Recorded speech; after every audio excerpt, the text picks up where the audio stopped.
Oi pessoal, o Entenda a Notícia está de volta e eu quero começar o programa de hoje com uma pergunta para você. Quanto que você ganha por mês? Você vive bem com esse salário? Faz tudo o que você gostaria de fazer? Paga todas as suas contas? E se você ganhasse R$ 33.700 por mês? Você acha que dá para viver bem? E mais, e se você ganhasse um dinheirinho a mais ainda, uns benefícios a mais, que você nem precisasse pagar imposto de renda? Tá bom? Dá para viver bem? Esse é o assunto do programa de hoje, porque é exatamente sobre isso que está acontecendo uma polêmica que você deve estar acompanhando aí pela mídia, que é o pagamento de auxílio moradia para juízes do Brasil inteiro. Eles ganham um auxílio, que é até previsto em lei, mesmo que eles tenham imóvel na cidade em que eles trabalham, um imóvel próprio. Então é como se você recebesse um auxílio todos os meses para morar na sua casa. Essa é a polêmica que está acontecendo e aí vamos explicar por que isso está gerando essa polêmica toda. Um juiz hoje ele pode ganhar no máximo R$ 33.700 por mês, que é o salário base de um ministro do Supremo Tribunal Federal, que é a instância máxima da justiça brasileira. Não pode ser ultrapassado esse valor que é chamado de teto constitucional. Mas acontece que os benefícios, as gratificações de fim de ano, por exemplo, não são consideradas salários, então elas não entram no cálculo desse teto constitucional. Então, muitas vezes o salário de um juiz, na prática, ultrapassa esses R$ 33.700. Tem juiz que está ganhando mais ou menos R$ 4.300 por mês como auxílio moradia. Esse assunto veio à tona aí nos últimos meses, porque, por exemplo, o juiz Sérgio Moro, que você conhece bem aí da Operação Lava Jato, recebe esse auxílio moradia. Ele foi e fez um requerimento para receber esse auxílio moradia, mas ele tem um imóvel, ele tem um apartamento próprio lá em Curitiba, que é onde ele trabalha. Outro juiz muito famoso também da Operação Lava Jato, que é o Marcelo Bretas, também recebe esse auxílio moradia.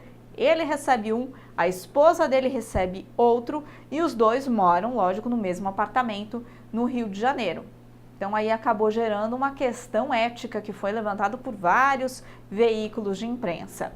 O juiz Sérgio Moro justificou ele receber esse valor de auxílio moradia como compensação, porque desde 2015 ele não recebe aumento de salário. Os juízes não recebem aumento de salário desde 2015. Então, esse valor de auxílio moradia seria uma compensação. O juiz Marcelo Bretas falou que está seguindo a lei e que ele pode receber esse auxílio. Acontece que não é bem assim. Na lei está previsto que se um casal, se os dois são magistrados, trabalham nessa área de direito, eles não podem receber um benefício duplicado, que é o que está acontecendo com eles.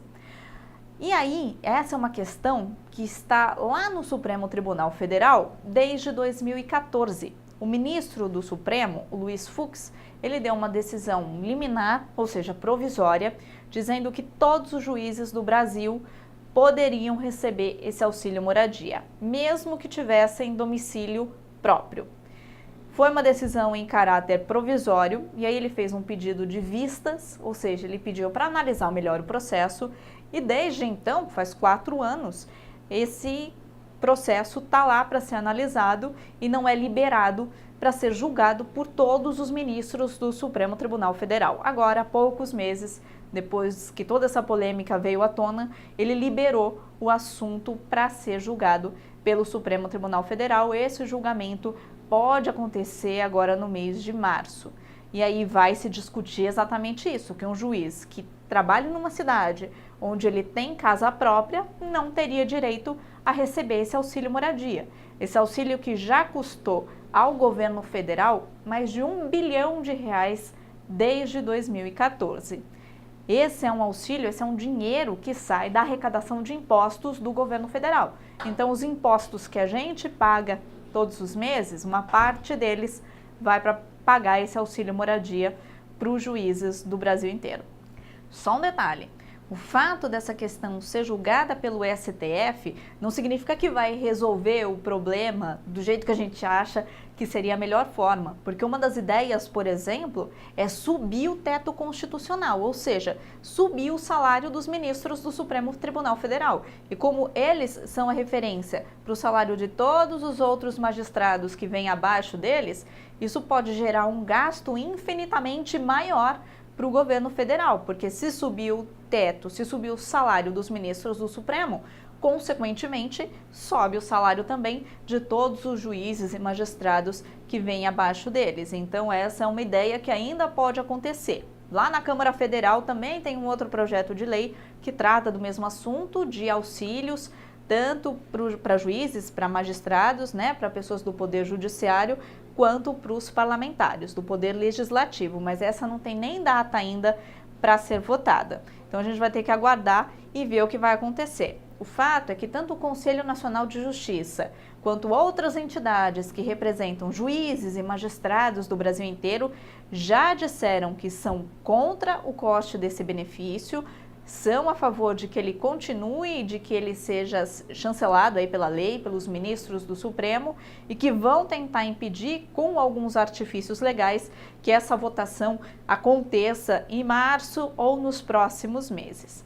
O fato é que a maioria dos brasileiros que vive com um pouco mais de um salário mínimo por mês assiste tudo isso e fica de mãos atadas, não é verdade?